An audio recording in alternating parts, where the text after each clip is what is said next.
Welcome to episode 10 of the Threatcast. Or, are we doing Roman numerals, guys? X, yeah, episode Episode X. X. Sounds more No, straight. but Is we're that not we're not Apple. We can't do that. Is it too edgy? Oh, it's way too edgy. What happens when we get to episode 30? Triple X. Do we have to change the tone up? Are we going to No, it's Go gonna be Dieselcast. wait, what? Vin Diesel. Alright, Paul Oh. Walker. Triple X. So- My name is Paul Huddlemeyer. With me today is Adam Blake Hello. and Mark Grasso. Hello. So today we're covering two news topics, and then we're going to cover a concept. Maybe teach the listener a lesson about technology. Maybe we'll all learn something along the way. How's that sound? No, we won't. But we could try. All right, we probably won't. So today we'll discuss, like I said, we'll discuss two articles. One put out by Brian Krebs. He is a cybersecurity author on the internet, and he discussed the increased fear of insider threat. Adam, I think you're going to be jumping in on that. I will. And the other is about how Microsoft is backing off their Windows 10 bullying on people that just don't want to be bullied concept. We'll get to that. And the concept that we'll be discussing today is VPNs, so virtual private networks. And we're going to touch on that real quick because I've been hearing a lot about it, especially with privacy concerns. So, do you need one? Why do you need one? Stuff like that. And so let's jump into the first topic. So the first topic, written by Brian Krebs, is on the, quote, rise on Darknet stokes fear of the insider. Cool title, Brian. Cool title. So he wrote this topic around the rise of Darknet. So what is a Darknet? Think of it like a cyber black market where people discuss secret things or trade files, secrets, whatever they want to do, whatever they want, but its access is restricted, right? So you can't just Google, can I get into the Darknet and get in, right? Or whatever the Darknet might be. But you got to get in either through an anonymizer, software, whatever it may be. But they've been around for as long as the internet's been around. So with the growth of these crime markets or crime alleys, I don't know what you want to call it, comes with an ease in access. It's getting easier to get into these things, easier to find them. So that might include the introduction of more disgruntled employees, someone trying to make a few quick bucks on their job. So one example in Krebs' article is an employee that apparently has access to Guitar Center's registers or servers. They want to work with someone a little more technically savvy to steal information, so credit card information, customer data, whatever. And they're on the Darknet to ask around, see who has the experience, who you can help out. So Guitar Center, Adam, they're gonna know about that sick ukulele you bought. Yes. So let's take a step back. A 2015 report from Intel said that 43% of data loss scenarios were from internal actors, and a Verizon report from this year said the same. Even though that sometimes they weren't necessarily for malicious reasons. So I just emailed out all of my company's data, but that's it's not relevant. Insider is a big deal. It's always been. So they're the hardest to tackle, right? As they just pretty much need to gain trust, and they can lay low for years. So, just as a real quick side note, what do you think Verizon's answer to Insider was? They had an answer in their 2016 Insider quote report. What do you guys think their answer was to solving insider threat? It's essentially don't be a dick to your employees. Okay, Mark. Yeah, I don't know because I didn't look at the report. Oh, that's not the point, man. What's your guess? That's not your point. I feel like if you want to prevent disgruntled employees from doing disgruntled things, how would you? My first answer would be exactly what Adam said. All right. Well, this is a quote from the report. It says, "Love your employees. Bond at the company retreat. Bring in bagels on Friday, but monitor them on daily activities, especially the ones with monetizable data." So guys, if you want to solve insider threat, just give them bagels, okay? Yeah, I mean it solved their union issues, right? Just don't forget the cream cheese. Jesus Christ. Oh, that's why the union went on strike this year for 3 months. They forgot the cream cheese. They gave them jam. Sick bastards. Oh. So now cream cheese with jam. Now we're talking. You're You gotta cooking with so many guests. You got a toasted bagel though, right? Oh, please, please, when I am interested. All right, just make sure. Gross. So, Gross. So all right. So this is this scenario, increase of insiders in the quote unquote darknet. Like, what do you guys think of this? So, what does the darknet mean to you? Is this really an issue that is increasing, or is it just increased awareness? I think it's increased awareness, right? So, companies know to look for their own stuff because they're being told that this is a bad thing. They don't actually have to go out and figure it themselves. And so they talk to federal agencies, and they talk to experts, perhaps even consultants, and say, hey, do I have a problem? And invariably, the answer is yes, to varying degrees and varying visibility, right? Most insider, quote unquote insider, is not the guy you're firing or the guy who wants to leave. It's mostly people who don't know what they're doing is wrong, and there's no controls to stop them from driving off the cliff, right? If you don't have the barriers on the side of the road and someone drives off the cliff, thinking they're suicidal, they might just check their phone. All right, and these guys aren't the ones going on these dark nets. Right. But the dark nets are becoming an issue because more and more companies are giving base level employees and low to medium level employees access to more and more data, just as the information age nature of the job, right? So you don't need to have admin credentials to use have command line access on most of these points. The average worker works on the computer, which is within the network, and most organizations don't have enough controls around it to say, I know what all my employees are doing at all times. Yeah, and honestly, that's still a big issue. Still very expensive to monitor itself, but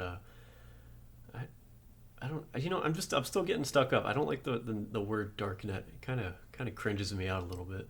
Oh, it's the way you describe bad guys, right? Yeah, no, I get it. Like, I'm positive that there's more bronies on the darknet than there are snow bears, right? Like, not everyone on there is trying to sell NSA government secrets. A vast majority of them just use it as a message board. Is there a combination of NSA secrets and My Little Pony? Oh, there's certainly a Venn diagram there with some overlap. Oh no, I meant the secrets are the My Little Pony, like episodes and stuff. Are you saying that there's high level people in our government who are bronies? Let's vote them out. Stop it. So, so you remember the issue of low-level employees have unprecedented access to sensitive data, and another issue is there's very little loyalty when it comes to workplace now, because you used to get a job and stay there for 30 years until your pension came up, and then you just went out the bar. But now you switch jobs every 5 to 6 years, probably. You want to take something with you for your next job, or you're just oblivious to what intellectual property is. And so you see something that your boss said that seemed particularly funny, you pull out your cell phone and you take a picture of it with your thing and you tweet it out, right? That's insider threat. That's compromised data that could be attributed back to a user. That's information that could be used to compromise an organization. So how can I go on the dark net, right, and find my secrets being leaked or something? Is this a case of hiring an external consulting company to be search the internet for my name or something like that? Yeah, so there's a couple companies that do this, notably Brandwatch, right? So it's an entire company that will go out and say, here's all mentions of you on news aggregators, on open social media. They'll do some digging into the darker parts of the internet. How dark? How dark? Not the darkest, right? Because if they were the darkest, they would just sell the intel, and they would have to try to find my company's name every time someone tweets a picture or says, I'll teach you, Hardee's, when your burger's undercooked. But there's social media managers that can handle the basic level of social networks, right? So there's people who will check for hashtag your company's name here. and then they'll go a little bit deeper. Beyond that, you've got to hire people who this is their job, is to do backgrounds on organizations. Yeah, agreed. So you think you're saying like so low-level employees, they're taking data, maybe not realizing they're taking data, isn't so maybe I'm wrong in how I understand Darknet, but don't you have to use special applications to kind of get to certain types of forums? Is that a thing, or am I making that up? Yeah, so you might have to come through certain VPNs, Right, or like Tor or something. Yeah, so Tor would do it. So you think a lot of like low-level employees that are maybe they don't realize that they're taking data and putting it out there, but I mean, if they have to go through all these hoops and bounds to kind of put data out there. Sure, no, so like most insider threat is done by people who know how to do their job and they know how to check their email. That's about it, right? What this article is addressing is if you're slightly more technical savvy, or you think that the data you have access to could make you more money than $11 an hour that you're paid, you might do some investigating. You might, go on GameFAQs.com and say, hey, who knows how to get to, the hacker bin? And then there's going to be, the how-to guides. I'm sure BuzzFeed has a couple articles on it. 10 best ways to get into the dark web. Stop it. It all starts with My Little Pony. It all starts with MLP, man.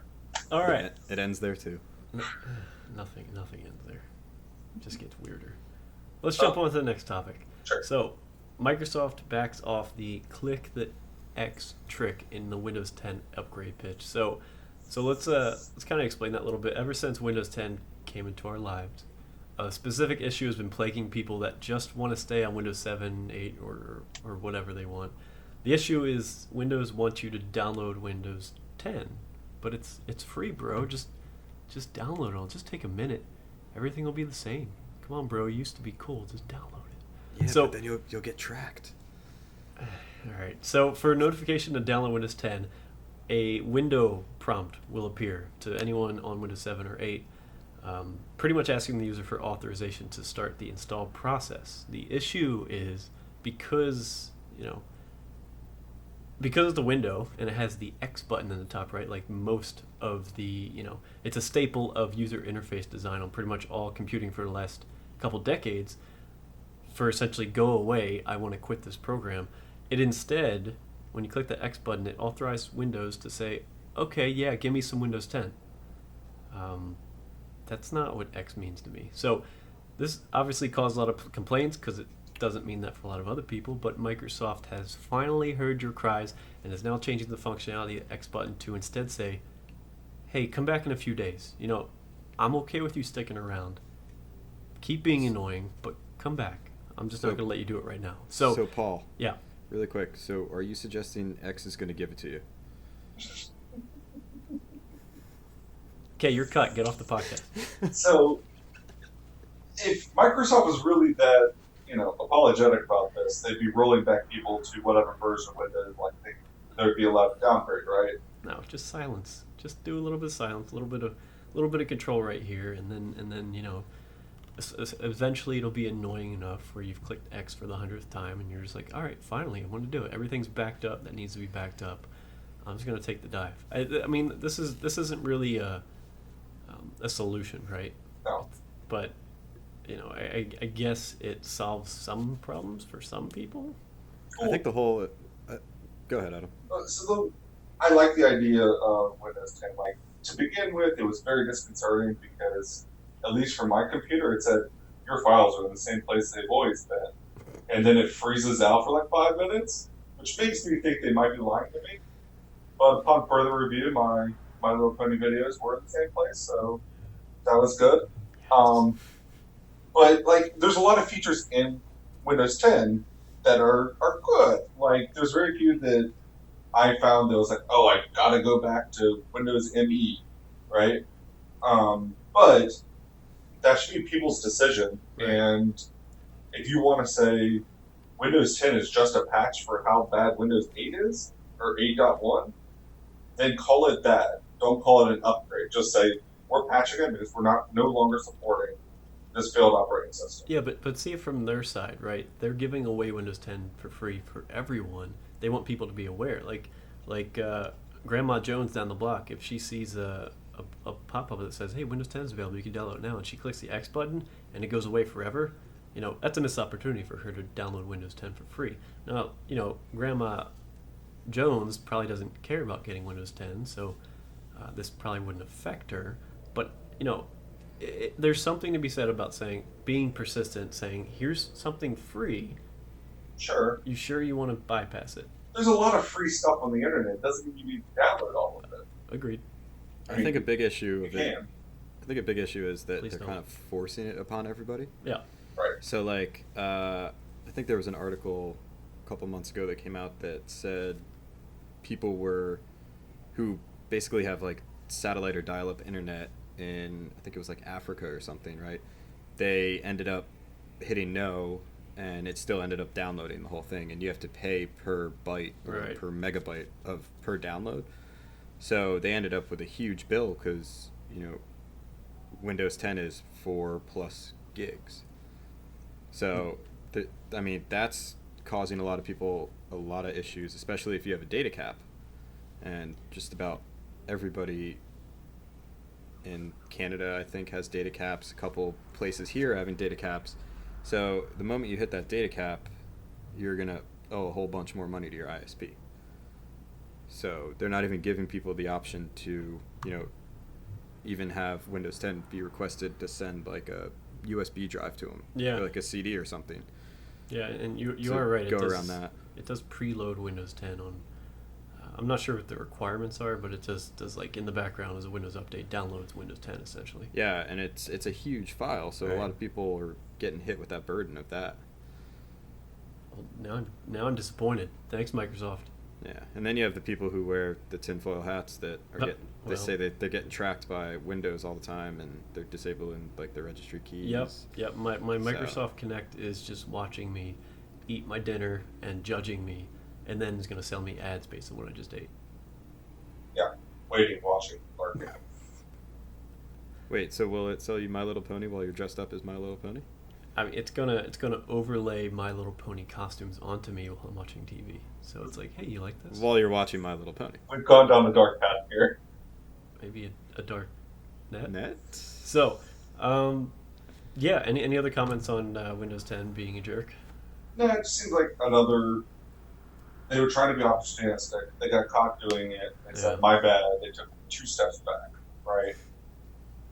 You're still going to get that prompt. WinZip had it right. They said, "Hey, we'll give it to you for free. Please, just throw us $1." Right? Yeah, well, I don't know how they are still a company. Oh, it's amazing though. But there's enough people who were like, "Oh, good on you. I'll throw you $10." Nope. Right? But Windows says we want to give you a free operating system because we don't want to support our old one. And if we can say that we only have 20,000 people in the middle of Kansas who still have Windows 8.1 or 8.0, then we don't have to keep doing patches for it. That has to be the motivation. I think a big motivation is because now they want to link it with Xbox. I think that's a huge motivation for It's trying the to push people to cloud. Windows 10. Yeah.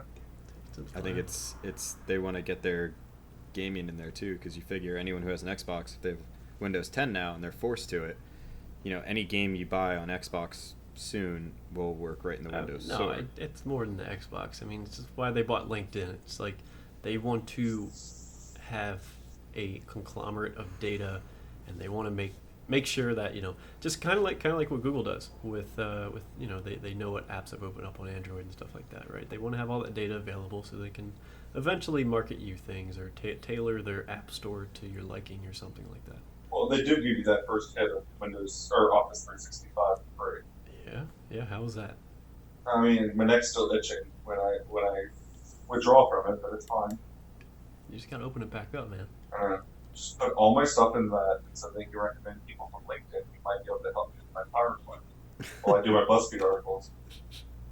While watching My Little Pony. Yes. In my retention trilogy. So what are the chances that Windows or Microsoft actually disables the free upgrade after July 29th? Oh, 0%. Yeah, Well, there's no way. they are This isn't like a full time. That they aren't making it free forever. At least what they've stated. Well, Yeah. All right. They're forcing it pretty hard right now. Yeah. And they're gonna get it in. So no one's going to buy that cow when you give away milk. Okay. is that a My Little Pony reference? All right. So let's we're gonna wrap up the news segment now. We're gonna jump into VPN. So Oh, we have segments. we do now, and just wait along. There's one more segment after this. Don't worry. So I wanted to give some users a little educational lesson. I've been asked multiple times in the past couple of months what a VPN or virtual private network is as it relates to privacy. So over the past couple of years, right, Snowden, with the increasing concern for privacy on the internet, people want to know how they can hide their data, or at least make it think like they're hiding their data, right? So VPNs let users send and receive their data across shared or public networks, as if their computers are directly connected to a private network. So what does that mean?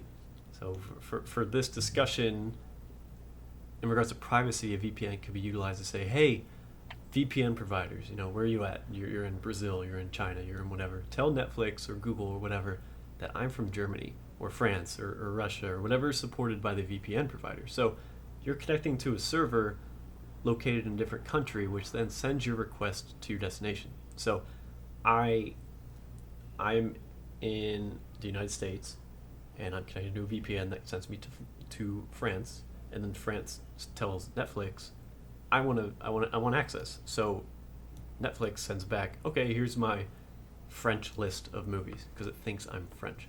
That's actually banned now, by the way. Netflix stopped it. All right, fine. Facebook, Google, whatever. This can be used to anonymize you and pretend to be Canadian instead of American. So, Adam, your dream could finally be true. So, for being Canadian, that would be very good. Okay. No, so my main use for this, and I'll go straight into why I want to be anonymous. Yeah. I have the MLB All You Can Eat package to follow my 9 Mets. Now, the challenge is if I am in the New York area, which is where my domicile is, it would not let me watch local teams, which is traditionally the team you follow, which makes zero sense because it's blacked out because it's showed on local cable.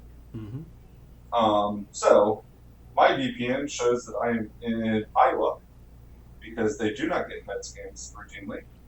And so I have to fake the fact that I'm in a different U.S. state in order to watch my local team because I don't have TV or cable.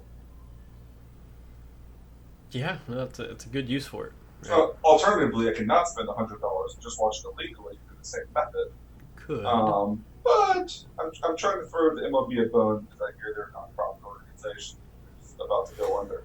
So Adam, do you use a free VPN or you pay for a VPN? I pay for a VPN. Okay. So I think it's important to note that there's a lot of free services, but if they're free, they're probably free for a reason, right? So if you're trying to use a VPN for privacy, you should be aware that if you use a free VPN, they're probably logging your usage and making it available without telling you or making money on your data. So it's kind of just coming right back on you. So that's good. Any company that's not selling you a product, that means you're the product. Wait. We were just talking about Windows 10. Boom, boom, boom. Take that, Facebook. But it's free. So should someone listening use a VPN, right? So I guess it depends on what you're using the internet for. Let's just say you're in a Starbucks coffee shop and you don't want someone to read your latest Harry Potter or My Little Pony fan fiction. Then sure, you can use a VPN, and if someone's like at Starbucks and they're sniffing like all the network traffic, right? They wouldn't be able to necessarily read your stuff. So if you're going through VPN, typically you're going to be encrypted in some way. Your data's going to be encrypted. But if you're at home, like on your trusted network, watching YouTube videos, you probably don't need one. I will put my tinfoil hat on for this argument. Go on. And use the Tor argument, right? Okay. So the big argument for Tor is everyone should use it for all their traffic. And then it makes it safer, and it's not just nefarious deeds are done on Tor or, in this case, VPN. And so all they have to do is find the people who are using VPN, and that must be bad.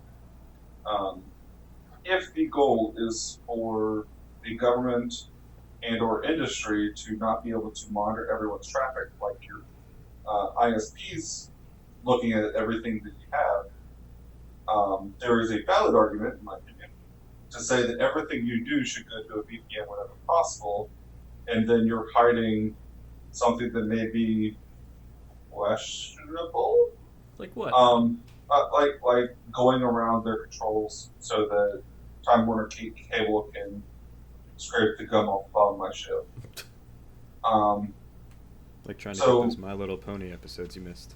See? Or the baseball, right? So if you only use your VPN or only use the Tor network for nefarious purposes, it's pretty easy to find out what you're doing and zero in on that. I will argue that all of our loyal listeners should be using a VPN, maybe even just randomly, just for giggles, because it makes it safer for the rest of us. That's lovely. Public service, more you know, right, Doc? So VPN. Yes, no. You can use it. I will put a link up for a pretty nifty website that has comparison charts for like different VPN services. If you want to check that out, some are free, some are paid. Some reside in different countries, right? If you want to go that deep, if you're that paranoid, if you want to put that tinfoil hat on. But it'll be available for you if you want to check it out. So a couple of notes for our friends at home. Yeah. The VPN does not protect you from sending clear text. It does not usually protect you from your employer monitoring your traffic. And it probably doesn't protect you from your ISP looking at your stuff. It just makes it slightly more difficult. So it's not like you put the Harry Potter invisibility cloak on. Just don't get caught. Don't get caught, guys. So that wraps up our discussion on the articles and the little. I hope you learned something today. If you didn't, write in. Tell me why you didn't learn something. Maybe you just weren't listening. Or maybe we're just not good at talking about it. But I want to finish up today with a couple comments, right? If you got questions or comments, send them in, and we'll talk about them. Maybe we said something wrong, and we'll comment on about that at the end of the podcast. So, Wait, Paul, how should they send it to you though? You can send it on our YouTube channel, or you can go to ThreatFix.com. It's a website. No one goes on it. So. The comment comes from the first comment comes from Greg H, and his comments on Microsoft buying LinkedIn. He says, "You will see something similar to Twitter at some point. They cannot turn a profit and have not turned a profit yet, but have built billions of profiles to advertise to. In regards to Microsoft buying LinkedIn, we said it's probably going to be a way of just consolidating all that data, selling your data to someone else, using your data for something besides saying, hey, we recommend this person to work on your Excel project. So do you think something like this will happen with Twitter very shortly? Someone will buy Twitter and then capitalize on all of that data? I think somebody's going to have to more because Twitter, like you said, Twitter just hasn't been making money, and I don't think it ever has. I don't think it's been profitable ever. No. And they don't, as far as I know, they don't offer a pay service, do they? Nope. Yeah, so I guess do they? And I don't see many ads when I go on Twitter. Maybe it's because I have an ad blocker, but I don't see how they get their money, and I feel like they have to get bought out soon. Well, they can sell your data to advertisers, even if it's not served directly on Twitter. Right. So they are selling information, right? But like you said, it's free, so you're the product. Yeah, well, and I get that. My issue is it made me very sad if Twitter is sold, because it seems to be a very useful forum for people to go on. If you look at the Arab Spring, other human rights issues, they traditionally use Twitter to communicate, because it's harder to block that in nations that censor they'll censor Facebook, they'll censor Google Plus for all the people on there. Twitter's pretty good at getting around those government blocks. So organizing people through Twitter is a main method. It made me very sad if Microsoft bought them, or GameStop. GameStop. Yeah, GameStop. they're evil enough to do it. Hashtag evil. All right. And there's one more comment, guys. Greg H. He commented again. He said, the term "swimmingly" is now ruined for him. So, Adam, anything to say about that? It makes me sad that it's bad for you, but soak it in. Love it. How you Enjoy feeling it. today? How are you feeling today? Oh, swimmingly. Most certainly. Indubitably. You're banned from the podcast. Okay. All right. Any other comments, guys? No. No, that's about it. Although Greg H is our super fan, so He if is? someone wants to take his ring, feel Yeah. free to comment below. Or he doesn't have to take it, Randy. You can share it.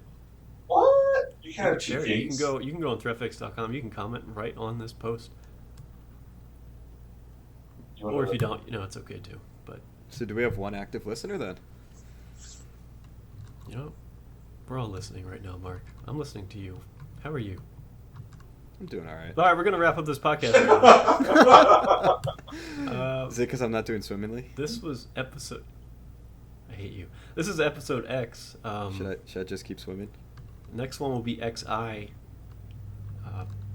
We have something neat, a different kind of discussion planned for the next episode. So stay tuned. See you next time.